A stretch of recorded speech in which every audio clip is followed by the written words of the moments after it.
possession, Dana, where what didn't go quite imagining how it was drawn up, but Jackson gets it near the logo, and you're 0 for 8 from 3 at that point. No, it was a fortunate shot, but he has hit some shots.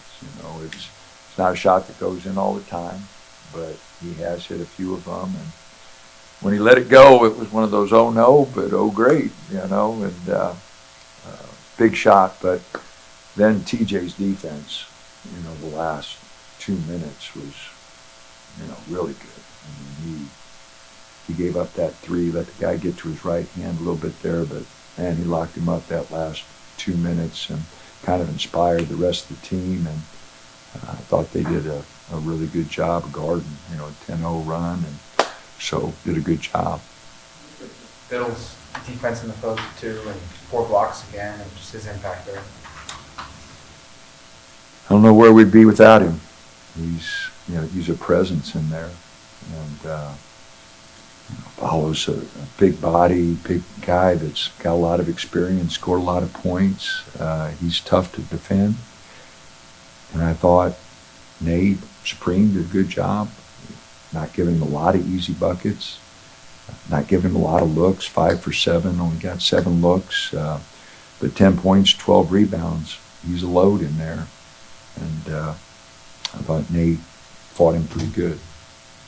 That last 2 minutes was a 10-0 run, but I think you guys held them to 1 bucket in the last 8 minutes total. I know on Saturday you talked about this being a long season for everybody, but that sort of defensive effort in this type of game, what would you kind of make out of that? I thought it was really good. We were struggling offensively. We didn't shoot the ball well from 3. So we needed some stops and needed to get our defense going. And I thought TJ set a really good tone on the perimeter. I thought the rest of the guys picked it up. I thought Brandon was active. Brandon and KJ getting 14 rebounds between them. Big key out of that spot. Both played about 20 minutes, and we got 14 rebounds out of that spot. I thought that was a huge key. Yeah, does this team like living on the edge? It seems like every week you're in a different nail biter, that comes down to the final couple minutes. There's just not a lot of separation between teams. I mean, they're talented. Rice was the freshman of the year in our league, and Paulo was a handful at Arizona. Those 2 guys inside. So, I mean, if they're a talented team, well coached, and I think there are going to be a lot of close games. So I don't like living on the edge. We could eliminate a few mistakes. We made some defensive mistakes in that first half that you shouldn't make on March 4th. But we were able to overcome them. And on a night we didn't shoot it worth a darn. Shot free throws great and found a way. Dan, is there an advantage, though, to playing these close games and having that experience as you head to a time of the year where you're going to play more close Absolutely. Games? No. Our guys had a confidence about them. We walked into one huddle, their heads were down. They said, hey, we've been here before. This isn't where we wanted to be, but this is where we're at. And our guys have been there. So I'm not sure it's a confidence, but the experience of knowing we've been here, we've won some, lost at Michigan, we've won some, we've lost some, but we've been here before, and we've got to find a way to win. And we've won more than we've lost, so that's encouraging. And there's just going to be a lot of those games, I think, when teams are balanced and they're experienced, they're old. They needed the game, we needed the game. So it's going to be a little bit of a rock fight. You mentioned Kwami's rebounds today. Just how important has he been for this stretch of winning? Huge. I think it started the Michigan game. But, 9 rebounds against Wisconsin, 7 against Iowa. He had 6 the other night. And now, another 6. His rebounding, his activity, been great. He got in a little bit there where he's just kind of watching the game. He wanted to get some offense going, and when you're just kind of focused on that, you have a tendency to watch rebounds. You're not involved in the defense, and once he started going after rebounds, it just got him involved in the game. And I thought it helped Brandon tonight. Brandon, kind of the same spot where he's just kind of watching the game rather than playing it. Rebounding and defense is the way to get yourself involved, because you can expend some energy. You don't have to look for shots. You don't. It's the part of the game where you just got to play really hard and you get involved in the game. And I thought both those guys tonight did that. And because of that, Brandon had a big bucket there on the post up. I'm not sure what the score was, but I knew we needed a bucket there. And then he hit 2 big free throws and 8 rebounds, and KJ with 6. Needed all of them.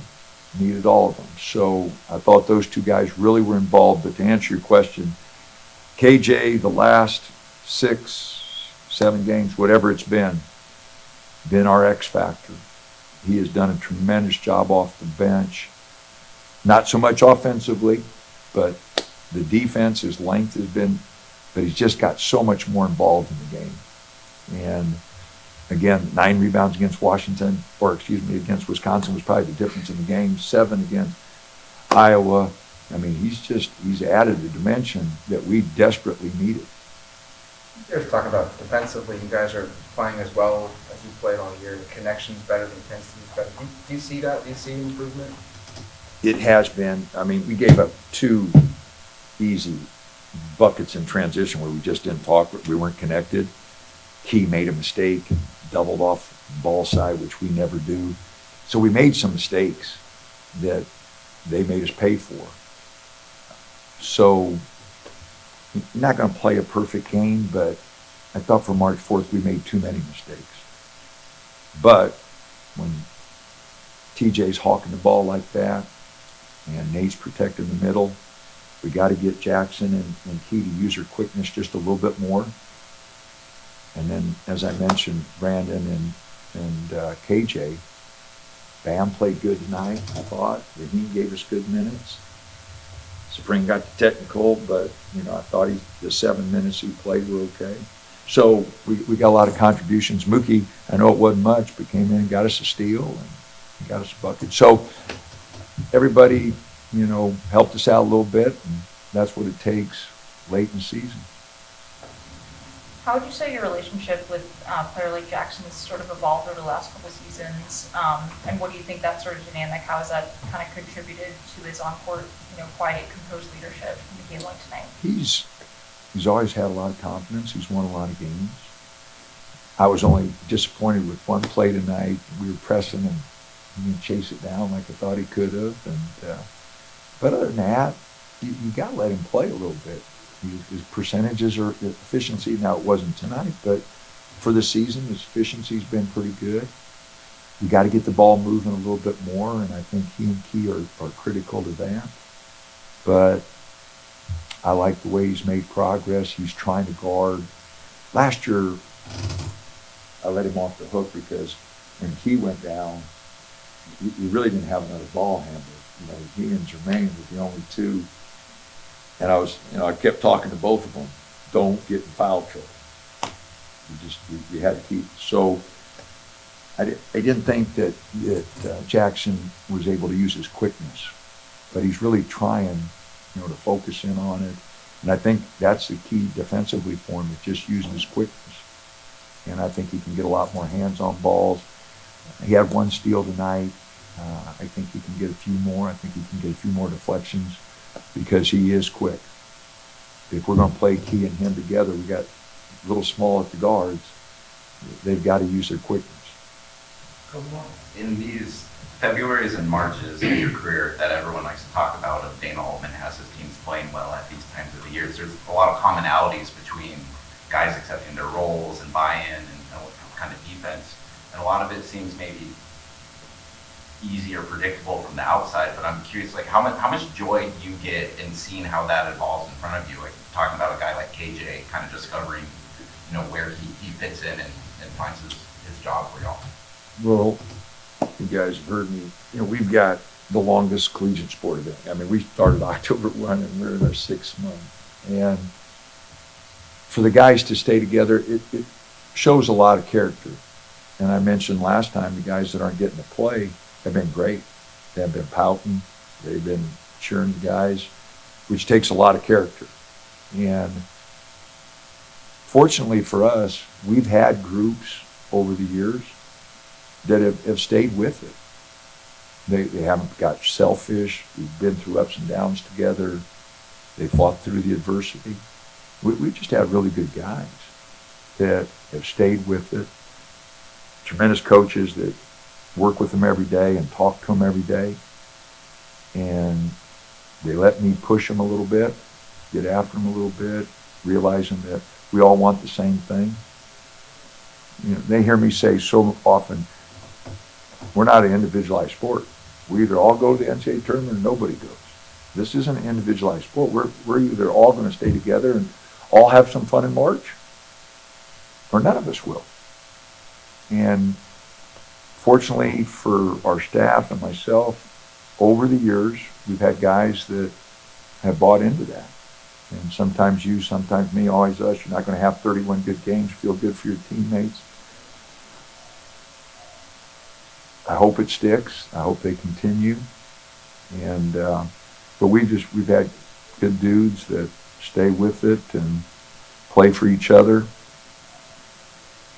As a coaching staff, our guys, we just keep hammering the same messages. Our consistency, I think, is, you know, this is the way we think we need to play to win. And it changes. Every team's different. We're not playing nearly as much matchup zone as we have in the past, and guys haven't felt as comfortable with it. So, again, every year's different.